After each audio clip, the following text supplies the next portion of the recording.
Hi, I'm Alice, and this is the story of how my life turned upside down, twice. I guess it's best to start at the beginning. I was born to loving parents, David and Grace Lawson, in a small suburban town. Dad was a journalist, and Mom worked as a nurse. We weren't rich, but we were happy. Life was pretty normal until I turned 12. That's when everything changed. It was a rainy Tuesday evening, and my parents were driving home from a dinner party. I was at home with my grandma, watching some silly cartoon, when the phone rang. I'll never forget the chill that ran down my spine when I heard my grandma's muffled sobs from the kitchen. The next few days were a blur. They told us Mom had died on impact. Dad survived, but barely. When I finally saw him in the hospital, he was a shell of the man I knew. His legs were crushed, and the doctor said he'd never walk again. "Alice," he croaked, reaching for my hand. "I'm so sorry, sweetie. I'm so sorry." At the time, I didn't understand why he was apologizing. It wasn't his fault. A drunk driver had plowed into their car. But as I grew older, I realized he was sorry for what our lives had become, for the struggles we'd face, for the mother I'd lost, and for the father he thought he could no longer be. But my dad, David Lawson, was stronger than he gave himself credit for. Once he was out of the hospital and settled into his wheelchair, he threw himself into his work. He'd always been a talented writer, and now he channeled all his energy into his job as an editor at the city's major newspaper. As I entered my teens, Dad made sure I had everything I needed. He encouraged me to join clubs, make friends, and have as normal a life as possible. But the truth was, I preferred spending time with him. We'd watch old movies together, argue about books, and he'd help me with my homework. When it came time for college, Dad insisted I go away to school. "You need to spread your wings, kiddo," he said. "Don't worry about me, I'll be fine."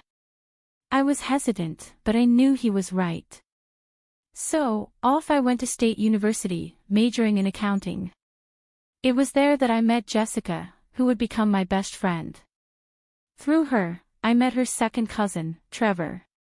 Trevor was kind and funny, and he didn't flinch when I told him about my dad. In fact, when he met Dad for the first time, they hit it off immediately, bonding over their shared love of classic rock. "Your old man's cool," Trevor told me later. "And you're pretty amazing for taking care of him all these years." I shrugged it off, but inside, I was glowing. For the first time since the accident, I felt like maybe, just maybe, I could have a normal life. A life with love, laughter, and yes, even a family of my own someday.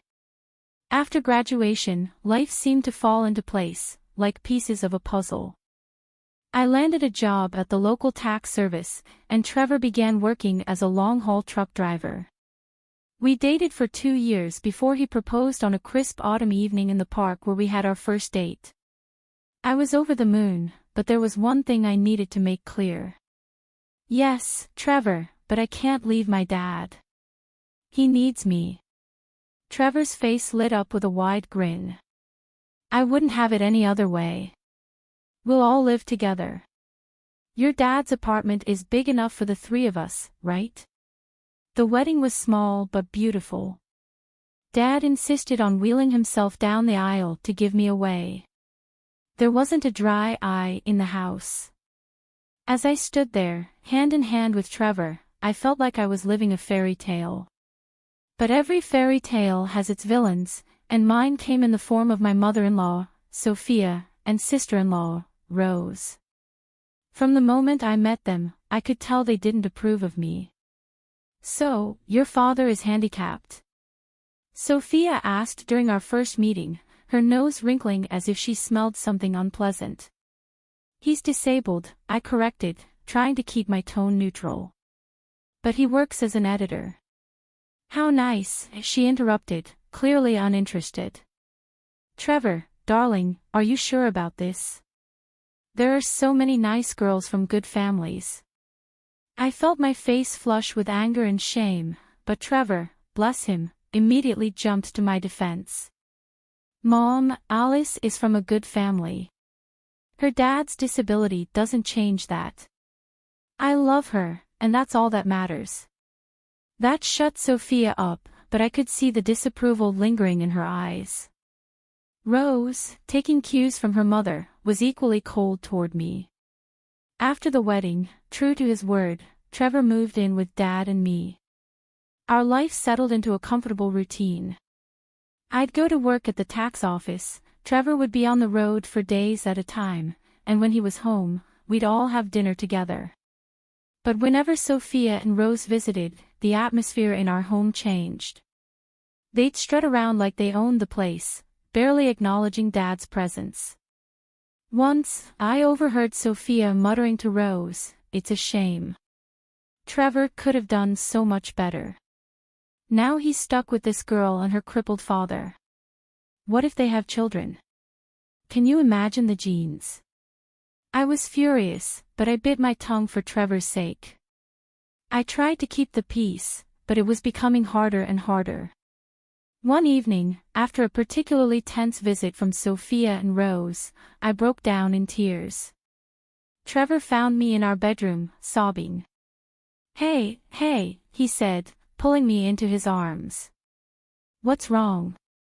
"Your mom and sister," I hiccuped. "They hate me. They think I'm not good enough for you because of Dad." Trevor's face hardened. "That's ridiculous.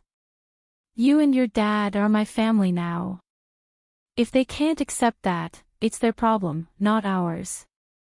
Trevor's words comforted me, but deep down, I couldn't shake the feeling that this was just the beginning of our troubles with Sophia and Rose. As the months passed, Trevor's trucking business took off. He was always on the road, crisscrossing the country in his big rig. I missed him terribly when he was gone, but I threw myself into my work at the tax office and spent my evenings keeping Dad company. One crisp autumn evening, as I was helping Dad into bed, Trevor called. His voice crackled with excitement over the phone. "Alice, I've been thinking," he said. "How would you feel about buying a townhouse? It would be easier for your dad to move around in a wheelchair. He could spend more time outside, and you could have a garden, something to keep you busy while I'm on the road." The more he talked, the more I warmed to the idea. I glanced at Dad, who was pretending not to eavesdrop. "What do you think, Dad?" I asked, putting the phone on speaker. Dad's eyes lit up. "A garden would be nice," he admitted. "And it would be easier to get outside." That settled it. Over the next few weeks, we threw ourselves into house hunting. We finally found the perfect place, a spacious townhouse with wide doorways, a roll-in shower for Dad, and a beautiful backyard. Taking out a mortgage was daunting, but with Trevor's income, mine, and the rent from Dad's old apartment, we managed to make it work. We moved in on a sunny Saturday in spring, and I'll never forget the look on Dad's face as he wheeled himself out onto our new patio. "This is perfect, sweetie," he said, his eyes misty. "Thank you." The next few months were spent settling in and making the place our own. I planted a small vegetable garden, and Dad would sit outside for hours, soaking up the sun and fresh air. It was idyllic. Then came the housewarming party. We invited friends, colleagues, and yes, Sophia and Rose. The party was in full swing when they arrived, fashionably late as usual. They sauntered in, eyeing everything with barely concealed envy. As we moved through the house, I could see the wheels turning in Sophia's head. When we reached the master bedroom, she turned to me with a sly smile. "You know, Alice," she said in a low voice, "this would be perfect for Trevor and me. Why don't you send your father to a nursing home? Then I could move in here." I felt like I'd been slapped. "Excuse me." "Oh, don't look so shocked," Sophia continued. "Your father isn't well. He's not a whole person anymore, is he? He doesn't need all this luxury." A nursing home would be more than enough for someone in his condition. Before I could respond, Sophia marched out to the patio, where Dad was chatting with some guests. To my horror, she grabbed the handles of his wheelchair and started pushing him towards the driveway. "Sophia!" I shouted, running after her. "What are you doing?" "If he won't go to a nursing home, he can stay outside," Sophia sneered. "Isn't that what you wanted, for him to be outdoors?" I stood there, shaking with rage and disbelief. Thankfully, Trevor heard the commotion and came running. His face flushed with anger as he took in the scene. "Mom," he bellowed. "What the hell are you doing? Let go of David's chair right now." Sophia looked stunned at Trevor's tone. "But honey, I was just—" "I don't want to hear it," Trevor cut her off. "You and Rose need to leave. Now." After they left, Trevor apologized profusely to both Dad and me. "I'm so sorry," he said, his voice breaking. "I had no idea she would do something like that. I'm just so sorry." Dad reached out and patted Trevor's hand gently. "It's not your fault, son. Some people just can't understand." Life settled into a new rhythm after the housewarming incident. Sophia and Rose kept their distance, which suited me just fine. Trevor threw himself into his work, taking on more long-haul routes to help cover the mortgage, while I split my time between my job at the tax office and tending to our home and Dad. 2 years passed in the blink of an eye, and our life fell into a comfortable routine. Trevor was on the road more often than not, but when he was home, our little family was happy. Dad's health remained stable, and he seemed content spending his days in the garden or working on his editing from home. Then came the call that shattered my world. I was at work when my phone rang. An unfamiliar male voice greeted me. "Mrs. Parker, this is Officer Rodriguez from the Highway Patrol." My heart dropped into my stomach. "Yes." I managed to squeak out. "I'm sorry to inform you that your husband, Trevor Parker, has been in a serious accident." The rest of the conversation became a blur. Words like head-on collision and didn't make it floated around me, but I couldn't process them. It wasn't until I heard myself thanking the officer and hanging up that the reality began to sink in. Trevor was gone. The next week passed in a haze of grief and disbelief. I moved through the motions of planning the funeral like a robot, barely able to comprehend what was happening. The day before the funeral, I steeled myself and made the call to Sophia. I felt she deserved to hear about her son's death from me, not from a newspaper obituary. "Hello."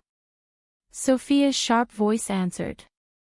"Sophia, it's Alice," I said, my voice trembling. It's about Trevor. He's gone. There was an accident." There was silence on the other end of the line. Then, to my shock, Sophia's voice came back, dripping with venom. "This is your fault," she hissed. "You forced him to work so hard, driving that truck to pay for your fancy house. You killed my son." I was stunned. "Sophia, Save it," she snapped. "I expect you to give him the best funeral money can buy, but don't expect a penny from us. You made your bed, now lie in it." The line went dead. I stood there, phone in hand, tears streaming down my face. How could she be so cruel? How could she blame me for this? The day of Trevor's funeral dawned gray and drizzly, matching my mood perfectly. The church was packed. Trevor had been well liked in the community. It seemed like half the town had turned out to pay their respects. After the service, as people filed past to offer their condolences, I couldn't help but notice the absence of Trevor's mother and sister. They hadn't even bothered to show up to their own son and brother's funeral. Dad reached out and squeezed my hand. "Their loss, sweetie. We're family, and we'll get through this together," he said softly. As we pulled into our driveway, something felt off. The lights were on inside the house, which was strange because I was certain I had turned everything off before we left.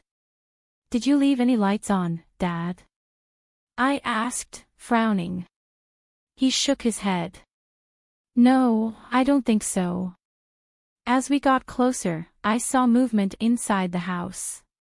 My heart started racing. Were we being robbed?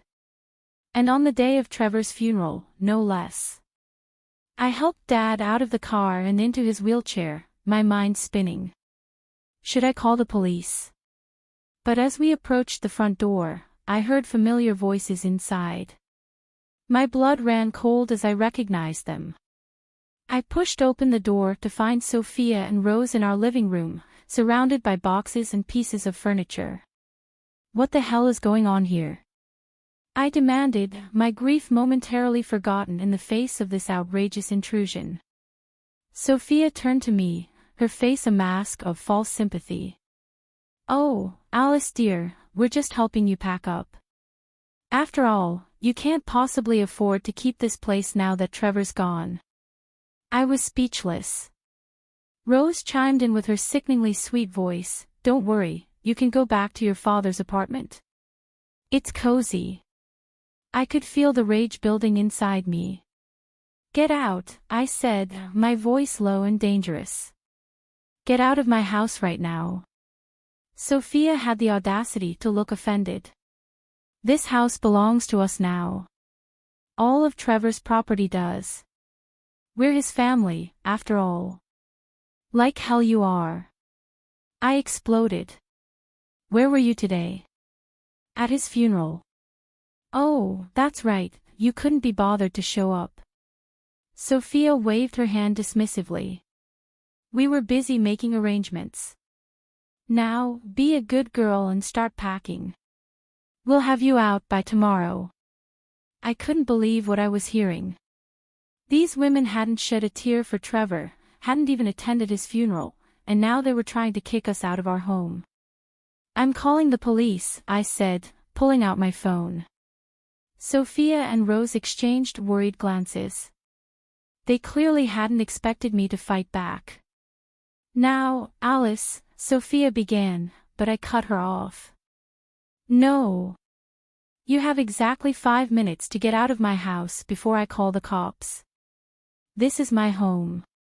Trevor and I bought it together. You have no right to be here." Maybe it was the steel in my voice or the fire in my eyes, but Sophia and Rose finally seemed to realize they had gone too far. They gathered their things and left, but not before Sophia turned to me with a sneer. "This isn't over, Alice. You'll be hearing from our lawyers." The days following Trevor's funeral were a blur of grief, anxiety, and paperwork. I threw myself into sorting out Trevor's affairs, partly to keep busy and partly out of fear that Sophia and Rose would try to swoop in and take what wasn't theirs. A week after the funeral, I received a call from a local law firm. My heart raced as I answered, fearing it was Sophia making good on her threat of legal action.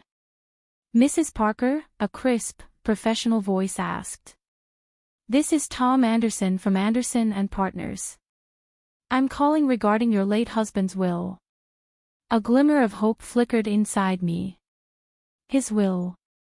I didn't even know he had one. "Yes, ma'am," Mr. Anderson continued. "Mr. Parker came to see us about 6 months ago. He asked that we contact you in the event of his passing." I scheduled an appointment for the next day, my mind reeling. Why hadn't Trevor told me about this? What did it mean? The next morning, I wheeled Dad into Mr. Anderson's office. The lawyer greeted us warmly, his kind eyes crinkling at the corners. "Mrs. Parker, Mr. Lawson, thank you for coming in," he said, gesturing for us to settle near his desk. "I'm sorry for your loss." Mr. Anderson opened a file on his desk. "Now, as I mentioned on the phone, your husband came to see us to draft his will. He was very clear about his wishes." I held my breath as Mr. Anderson began to read. I, Trevor Parker, being of sound mind, do hereby bequeath all my worldly possessions to my beloved wife, Alice Parker. I gasped, and Dad's grip on my hand tightened. Mr. Anderson continued, this includes our home, my truck, and all our savings. It is my wish that Alice uses these resources to care for herself and her father, David Lawson, whom I have come to love as my own. Tears streamed down my face. Even from beyond the grave, Trevor was still taking care of us. There's more, Mr. Anderson said gently. Mr. Parker left a letter for you. He handed me an envelope, and with shaking hands, I opened it and began to read. My dearest Alice. If you're reading this, it means I'm gone. I'm so sorry for leaving you and David. Please know that you two were the best thing that ever happened to me. I made this will because I know how my mother and sister can be. I didn't want to worry you, but I needed to make sure you and David were protected if anything happened to me. You're my real family, Alice, you and David, not them. Take care of each other, live your lives to the fullest, and know that I'll always be watching over you. All my love. Trevor. I clutched the letter to my chest, sobbing. Dad was crying too, his weathered hand gently patting my arm. Mr. Anderson gave us a moment before speaking again. Mrs. Parker, there's one more thing. Your husband's truck was insured. Given the circumstances of the accident, the insurance company will be paying out the full value of the policy. I looked up, sniffling. What does that mean? It means, Mr. Anderson said with a small smile, that you'll be receiving a substantial sum, enough to pay off your mortgage, and then some. As we left the lawyer's office, I felt like a weight had been lifted from my shoulders. We were going to be okay, Trevor had made sure of it. As we pulled into the driveway, I noticed a familiar car parked on the street. My heart sank as I recognized Sophia's sleek sedan. Oh no, I muttered. What now? Sure enough, Sophia and Rose were waiting on the front porch. But this time, I wasn't afraid. I had Trevor's letter in my pocket and the strength of his love in my heart. Alice, Sophia began as we approached, her voice sickly sweet. We need to talk about Trevor's estate. I stood tall, looking her straight in the eye. No, Sophia, we don't. Trevor left everything to me. It's all legal and official. Do you want to know why? Because we were his real family, not you. Now please leave, you're trespassing on my property. For once, Sophia was speechless. Rose tugged at her arm, whispering urgently. With one last venomous glare, they got into their car and drove away. The weeks following our meeting with the lawyer were a whirlwind of activity. I threw myself into settling Trevor's affairs, grateful for the distraction from my grief. The insurance payout came through, and true to Mr. Anderson's word, it was enough to pay off the mortgage with plenty left over. One afternoon, as I was going through Trevor's desk, I came across a small notebook. Curious, I opened it and found pages filled with his messy scrawl. It was a journal, filled with his thoughts and plans for our future. Thinking about starting a college fund for our future kids, one entry read. Want to make sure they have the best start in life.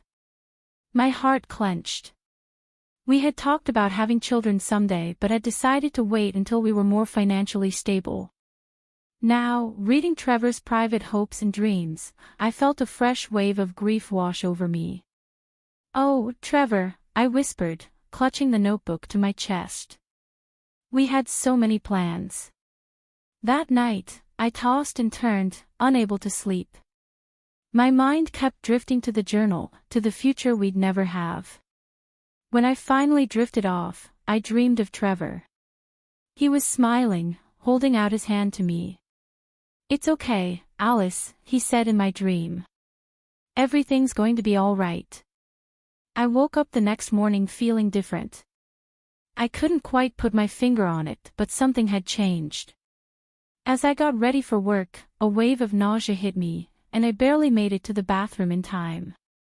Over the next few days, the morning sickness persisted. At first, I chalked it up to stress and grief, but a small voice in the back of my mind whispered another possibility. Finally, after a week of this, I found myself standing in the pharmacy aisle, staring at pregnancy tests with trembling hands. I bought one and hurried home. The 3 minutes I waited for the result felt like the longest of my life. When I finally looked at the test, I saw 2 clear blue lines. I sank to the bathroom floor, overwhelmed by a mix of emotions: joy, fear, grief, hope, all swirling together in a dizzying cocktail. "Alice?" Dad's voice came through the door. "Everything okay in there?" I opened the door, tears streaming down my face.